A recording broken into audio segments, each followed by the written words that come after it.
আমলে 35 কেজি ওজন হয়েছে একটা খালি বলে।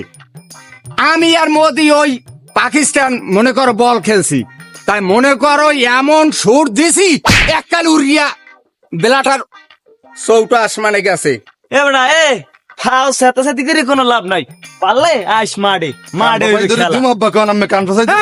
আমি এখানে প্রেজেন্ট থাকতে কেয়ার খান ফসাই দেবা আমার দাদরে।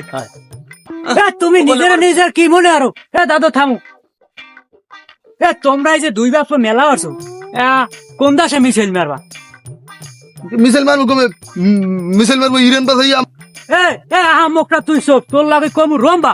আর এই যে তোর বাপ বুড়োটার হাজাইছো কি এই যে লইয়ে যাও ওই ইহুদির লাগে ম্যাডাম মিসাইল মারতে। দেখ এই আমার আব্বারে সাদা লঙ্গি সাদা পাঞ্জাবি পিন্দাই লই গেছি, লাগলো হয়নি জীবন দিয়ে দেবে, কবর দিয়ে হান্দাই থুমু। তো ওই তো ইসরায়েল ওই ইহুদির লগে কি অর্থ জানো কে কল কি আমি পাই নেই। দাদু আব্বাই বলে যাইবেন